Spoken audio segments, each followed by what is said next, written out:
नमस्कार दोस्तों, मैं हूं विवेक कुमार सिंह और आप देख रहे हैं हिंदी इंग्लिश टिप्स। दोस्तों आज की वीडियो में बात करेंगे एचबीटीयू कानपुर के बारे में, जिसका फुल फॉर्म है हारकोट बटलर टेक्निकल यूनिवर्सिटी। दोस्तों इस वीडियो में बात करेंगे फी स्ट्रक्चर के बारे में और जानेंगे कितनी स्कॉलरशिप मिलती है और जानेंगे कितना ट्यूशन फी वेवर हमें मिलता है और कौन कौन सी स्कॉलरशिप हमें मिल सकती है। तो इस वीडियो को देखते रहिए और वीडियो थोड़ा लंबा ज़रूर हो सकता है, लेकिन आपको पूरा डाउट आपका क्लियर हो जाएगा। तो इसके लिए सबसे पहले आपको एचबीटीयू के ऑफिशियल वेबसाइट को ओपन कर लेना होगा, जैसा कि मैंने ऑफिशियल वेबसाइट ओपन कर रखा है। तो इसमें आपको जाना पड़ेगा एकेडमिक सेक्शन में। एकेडमिक सेक्शन में आपको देख लीजिए, मैंने यहाँ पे टिक कर देता हूँ। मैं आपको एकेडमिक सेक्शन में जाना होगा, फिर एकेडमिक सेक्शन को आपको क्लिक कर लेना होगा। फिर उसके बाद फी स्ट्रक्चर में जाना होगा। तो फी स्ट्रक्चर में ये मोबाइल में ओपन होने में थोड़ा दिक्कत हो रहा है, मैं इसको थोड़ा टाइम लेकर ओपन कर लेता हूँ। ये बार बार इसे डाउन हो जाता है क्योंकि इसकी वेबसाइट उतनी सही नहीं वर्क कर रही है। अब इस पर क्लिक कर लेंगे। जैसा कि मैंने ओपन इसको फी स्ट्रक्चर आप बैचलर प्रोग्राम्स के लिए मैंने ओपन कर रखा है। तो यहाँ पे देख लीजिए, मैं दिखा रहा हूँ आपको। यहाँ पर देखिए पूरी जो डिटेल है यहाँ पे फी स्ट्रक्चर के लिए, हर सीजन के लिए, सेशन के लिए 2021 के लिए, 1920 के लिए, 1819 के लिए और 1719 के लिए पूरी डिटेल में दे रखी है। इसमें अलग अलग फार्मेट उन्होंने दे रखा है। 2021 का फार्मेट जो है मुझे कुछ क्लियर नहीं समझ में आया, लेकिन मैं आपको ओपन करके दिखा देता हूँ एक बार। लेकिन मैं फाइनली आपको 1920 का जो फी स्ट्रक्चर है उसको लेकर समझाऊंगा, तो आपको पूरी डिटेल में किस लिए हमें फी हमें कर रहे हैं, चार्ज कर रहे हैं, किस बात के लिए चार्ज कर रहे हैं, या पूरी डिटेल में उन्हें बता रहे हैं। लेकिन 2021 में पूरी डिटेल में फी स्ट्रक्चर अभी नहीं आई है। मैं इसको ओपन कर लेता हूँ, मैंने डाउनलोड कर रखा है, तो मैं इसको ओपन कर लेता हूँ। अब देखिए यहाँ पर मैंने ओपन कर रखा है हारकोट बटलर प्राविधिक विश्वविद्यालय कानपुर। हिंदी में उन्होंने फी स्ट्रक्चर को दे रखा है, मैं आपको समझा देता हूँ। बीटेक छात्रों हेतु यहाँ पर देख लीजिए, बीटेक छात्रों हेतु दिया हुआ है।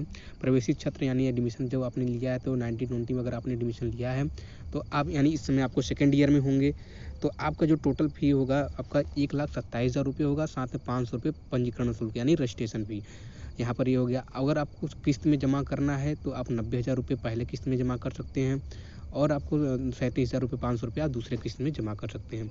अब देख लीजिए एमसीए छात्रों के लिए भी इन्होंने फी स्ट्रक्चर को दे रखा है। मैं वैसे बीटेक के लिए बता रहा था, एमसीए के लिए भी देख लेते हैं। 1,12,000 रुपये यहाँ पर, फिर पंजीकरण चार्जेज इतना, फिर उसके आप किस्त वाइज भी यहाँ पर देख सकते हैं, कितने किस्त में आप दे सकते हैं। तो ये किस्त में भी दे रखा है। फिर एमटेक के लिए भी देख लीजिए, पूर्णकालिक जो बच्चे हैं उनके लिए फी स्ट्रक्चर दे रखा है 1,25,000 रुपये। फिर यहाँ पर देख लीजिए, यहाँ पर किस्त भी दे रखा है। फिर जो अंशकालिक बच्चे हैं, जो पार्ट टाइम बच्चे हैं, उनके लिए भी फी स्ट्रक्चर दे रखा है। पीएचडी के लिए बच्चों के लिए भी दे रखा है यहाँ पे। अब मैं जो बात कर रहा था ट्यूशन फी वेवर यानी फी वेवर के बारे में, देखिए यहाँ पे अगर आप बीटेक कर रहे हैं तो आपको 75,000 रुपये अगर आप ट्यूशन फी वेवर सीट लेते हैं, यानी हर ब्रांच में 5% seat up to 5% seat tuition fee waiver scheme जो होता है, जो AICTE के द्वारा होती है, जो UGC या AICTE के अंडर में जितने भी कॉलेज होते हैं उनमें हर ब्रांच में, चाहे वो गवर्नमेंट कॉलेज हो चाहे वो प्राइवेट कॉलेज हो, हर में ट्यूशन फी वेवर होता है, हर ब्रांच में होता है। अगर आप ये सीट पाते हैं तो आपको सीधे 75,000 रुपये आपको नहीं देना पड़ेगा, यानी आपको स्कॉलरशिप के लिए वेट नहीं करना पड़ेगा और आपको एडमिशन कराते समय ही आपको बहुत 75,000 रुपये आपको नहीं देना पड़ेगा। मुझे लगता है कि बहुत बड़ा रिलीफ है पेरेंट्स के लिए, साथ में स्टूडेंट्स के लिए भी जो गरीब परिवार से बिलोंग करते हैं। फिर वैसे ही देख लीजिए MCA के लिए भी यहाँ पे फी वेवर के लिए बात हो रही है कि MCA के बच्चों के लिए भी फी वेवर दे सकते हैं। तो इसमें देखिए जो फी स्ट्रक्चर जो 29 लेटेस्ट फी स्ट्रक्चर दे रखा है, इसमें पूरी डिटेल में नहीं बताया कि कौन कौन से फी स्ट्रक्चर हम कैसे चार्ज कर रहे हैं। मैं 1920 का फी स्ट्रक्चर ओपन करके आपको दिखाता हूँ, तो किस तरीके से इसमें ओपन कर लेता हूँ पहले मैं। तो अब देखिए मैं इसको भी डाउनलोड कर लेता हूँ, वैसे मैंने इसको डाउनलोड कर रखा है, तो यहाँ पर मैं ओपन कर लेता हूँ। अब हम ओपन कर लिए हैं 1920 के फी स्ट्रक्चर को। अब देखते हैं हम कितनी डिटेल में इन्होंने किस फॉर्मेट में इन्होंने फी स्ट्रक्चर को समझा रखा है, मैं उस बारे में बात करूंगा। देखिए पहला इन्होंने कैटेगरी बना रखा है। ये कैटेगरी जो है ट्यूशन फी के बारे में। तो ट्यूशन फी में इन्होंने जो 1920 के बच्चे हैं 75,000 रुपये, फिर उन्होंने कुछ इंक्रीमेंट कर दिया है, जो सेकेंड ईयर में बच्चे गए हैं 82,000 रुपये, साथ में कुछ फिर इंक्रीमेंट इन्होंने शायद 10% का इंक्रीमेंट कर रखा है कि हर ईयर इन्होंने ट्यूशन फी को इंक्रीमेंट ही करना है। फिर उसके बाद आता है नॉन गवर्नमेंट कंपोनेंट, जो कि नॉन गवर्नमेंट कंपोनेंट है। फिर यहाँ पर बी चार्ज में देखिए, यहाँ पे यूनिवर्सिटी में एग्ज़ाम चार्जेज जो हैं 7,000 रुपये हैं। साथ में इनरोलमेंट चार्जेज वन टाइम, सिर्फ एक टाइम लगेगा, यानी आपको second year, third year, fourth year में नहीं देना पड़ेगा, जो कि वन टाइम चार्जेज होते हैं। फिर उसका डिग्री एंड मार्कशीट चार्जेज जो 500 रुपये देने पड़ेंगे। फिर उसके बाद एग्जामिनेशन कॉन्टीजेंसी चार्जेज आपको 750 रुपये। फिर इंश्योरेंस और अदर मिसलेनियस एक्सपेंडिचर जितने हैं उसके लिए आपको देने पड़ेंगे 10,000 रुपये, मतलब 750 रुपये। और टोटल जो आपका बनेगा इन सबको मिलाकर वो मिलेगा आपको 10,000 रुपये। फिर उसके बाद आता है नीचे हम बात करेंगे यूज़र चार्जेस के बारे में। यूज़र चार्जेस देख लीजिए, पूरा हम डिटेल में पहले देखते हैं। तो यूज़र चार्जेस में पहला रजिस्ट्रेशन चार्जेस 500 रुपये, फिर रिक्रिएशन चार्जेस 1500 रुपये, फिर 200 रुपये आइडेंटिटी कार्ड है, 500 रुपये स्टूडेंट वेलफेयर फंड है, 250 रुपये मैगजीन चार्जेज हैं, 1000 रुपये मेडिकल फैसिलिटी चार्जेज हैं, 7000 रुपये कंप्यूटिंग इंफ्रा चार्जेज हैं, 500 रुपये यूनिवर्सिटी डे एक्टिविटी चार्जेज हैं, 1500 रुपये ट्रेनिंग एंड प्लेसमेंट चार्जेज हैं, 750 रुपये इंडस्ट्रियल एक्सपोजर चार्जेज हैं और 2000 रुपये university student activity counselling charges हैं। फिर उसके बाद आता है कंप्यूटर। यहाँ पर देख लीजिए पूरी डिटेल में दे रखा है, तो आप इसमें चाहें तो इस PDF को जो है उसके ऑफिशियल वेबसाइट से डाउनलोड कर सकते हैं। मैं भी कोशिश करूँगा कि मैं आपको इसमें लिंक प्रोवाइड कर दूँ डिस्क्रिप्शन में, तो आप एक बार चेक कर लीजिएगा। तो यहाँ पर देख लीजिए जो तीसरा ऑप्शन है, इसमें पूरा टोटल आपको 22,000 रुपये आपको देना पड़ेगा। फिर उसके बाद आते हैं तीसरा जो है university development and facility charges इन्होंने बता रखा है। फिर इसमें देखिए पूरी डिटेल में इन्होंने क्या क्या कौन से किस लिए चार्ज कर रहे हैं पूरी डिटेल में यहाँ पे फीस स्ट्रक्चर बता रखा है। जैसे कि डेवलपमेंट चार्जेज है, फायर एंड वाटर चार्जेज है, इलेक्ट्रॉनिक चार्जेज है, रिसर्च इनिशिएटिव चार्जेज हैं, ट्रेनिंग प्रोग्राम चार्जेज हैं, अवार्ड चार्जेज हैं, स्किल डेवलपमेंट चार्जेज हैं, एंटरप्रेन्योरशिप एक्टिविटीज चार्जेज हैं, मिनी चार्जेज जो इन्होंने ऐड कर रखे हैं, इन्होंने इसमें बता रखा है। अब जैसे इसका टोटल जो होता है 14,000 रुपये यहाँ पर इस तरीके से लेते हैं। फिर उसके बाद आता है इकोनॉमिक वीकर सेक्शन फंड होता है। तो इकोनॉमिक वीकर सेक्शन भी इन्होंने हर साल लेना है। तो इकोनॉमिक वीकर सेक्शन 5,000 रुपये आपको लेना है। फिर उसके बाद देखिए अदर चार्जेज में आपका आ जाता है कॉशन मनी, फिर एलुमिनी एसोसिएशन मेंबरशिप आता है, फिर इंफॉर्मेशन ब्रोचर के लिए है, कॉन्टीजेंसी एंड मिसलेनियस। तो टोटल मिलाकर जो इनका फीस स्ट्रक्चर है आपका 1,35,000 रुपये है। फिर अगले साल के लिए फिर कुछ इंक्रीमेंट है, फिर अगले साल के लिए इंक्रीमेंट, फिर अगले साल के लिए इंक्रीमेंट। तो यहाँ पर जो first semester, third semester, fifth semester के लिए हैं, लेकिन यहाँ पर क्या इवेंट सेमेस्टर के लिए कितनी फीस स्ट्रक्चर है। तो इवेंट सेमेस्टर के लिए मैं इसको ओपन कर लेता हूँ फिर से। तो इवेंट सेमेस्टर के लिए फीस स्ट्रक्चर क्या है, तो इवेंट सेमेस्टर में देख लीजिए सेकेंड, फोर्थ और सिक्स सेमेस्टर में देखिए 500 रुपये, जब आपको सिर्फ खास फीस नहीं देना है, सिर्फ 500 रुपये देने हैं। और उसके बाद आता है TFW स्कीम जो मैंने आपको बता रहा था कि हर ब्रांच में 5% सीट जो है कि फिक्स होता है TFW के लिए। तो अगर इसमें लेते हैं तो आपको सीधे 75 रुपये, मतलब जो ट्यूशन फी में जितनी भी चार्जेज हैं यहाँ पे मैं दिखा रहा हूँ आपको, यानी अगर FW में लेते हैं तो आपको जो ट्यूशन फी चार्जेज है, यानी ये सब चार्जेज जो हैं आपका सीधे एडमिशन के समय ही नहीं लेंगे, और 4 साल के लिए आपको कोई भी मार्क्स लाइए कैसे भी रहिए, आपका पूरा चार्जेज नहीं लिया जाएगा। फिर अब ये था आपका पूरा फी डिटेल। बात करेंगे हम हॉस्टल फी के बारे में। तो हॉस्टल फी का मैं PDF ओपन कर लेता हूँ और देखेंगे हॉस्टल फी क्या है। यहाँ पर देख लीजिए हमने हॉस्टल का PDF ओपन कर रखा है जो 2021 के लिए है। यहाँ पे देख लीजिए, यहाँ पे 2021 दिखा रहा है। तो अब हम इसमें बात करेंगे कि कितने फीस लगे हैं हॉस्टल के लिए और कितना मेस एडवांस लगता है। तो यहाँ पर मैं बता दूँ कि यहाँ पे 2 कैंपस हैं हॉस्टल के, एक ईस्ट कैंपस है और एक वेस्ट कैंपस है।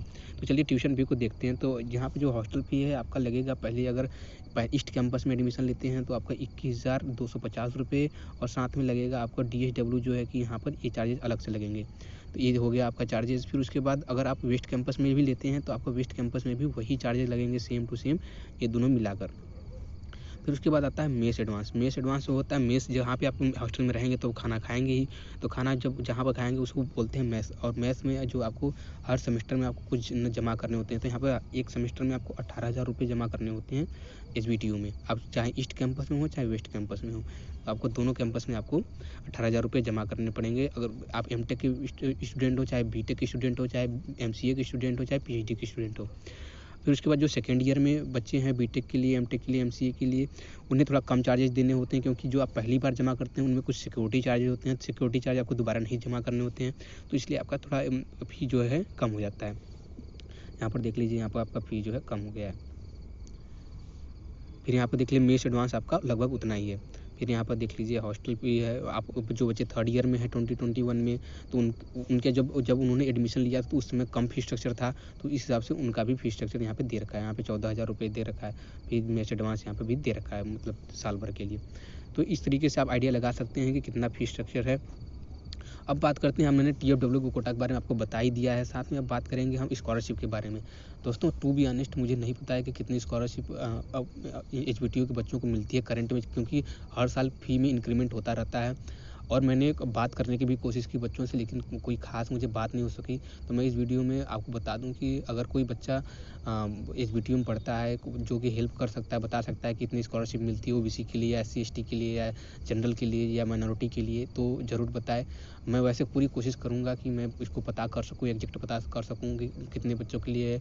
और मुझे तो लगता है कि अगर आपको हर सेमेस्टर में 60% जो है परसेंटेज आपको मेंटेन करना ही करना होगा, तो मैं उसे, और मैंने एक यूपी स्कॉलरशिप का वीडियो बना रखा है पूरी डिटेल में, उसकी ऑफिशियल वेबसाइट के थ्रू बता रहा था। तो उसके हिसाब से तो सिर्फ 65,000 ही बनते हैं, लेकिन जिस हिसाब से फीस स्ट्रक्चर है एसबीटीयू का, उस हिसाब से मुझे नहीं लगता कि उतने से काम हो पाएगा।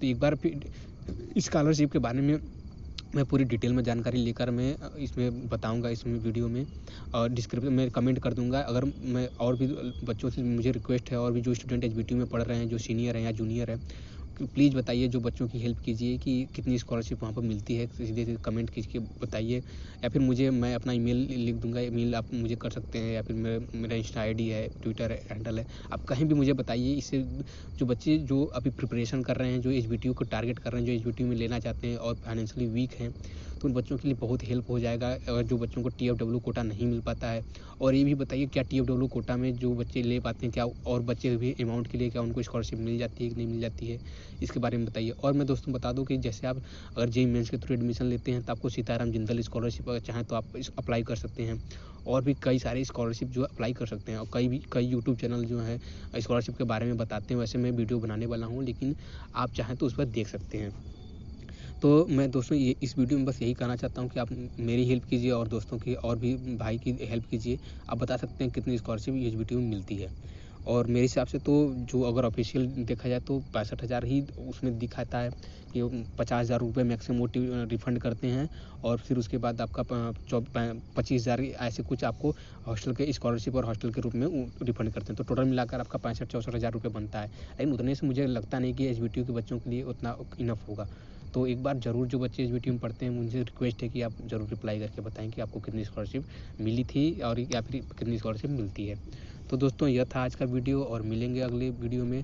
और मैं एसबीटीयू के प्लेसमेंट के बारे में भी बच्चों से बात करके और वेबसाइट का एनालिसिस करके मैं वीडियो बनाऊंगा इसमें, और भी उनके बारे में बात करूंगा। कई चीज़ें जो एसबीटीयू के बारे में इंसाइट्स हैं, मैं उसके बारे में भी बात करूंगा। तो इस चैनल को सब्सक्राइब कीजिए और आने वाले वीडियो का ज़रूर इंतज़ार कीजिए, और इसके लिए आप बेल आइकन दबा सकते हैं। जब भी आप कोई नया नोटिफिकेशन आएगा तो बेल आपको तुरंत आपको नोटिफाई हो जाएगा। तो मिलेंगे अगले वीडियो में, तब तक के लिए बहुत बहुत धन्यवाद।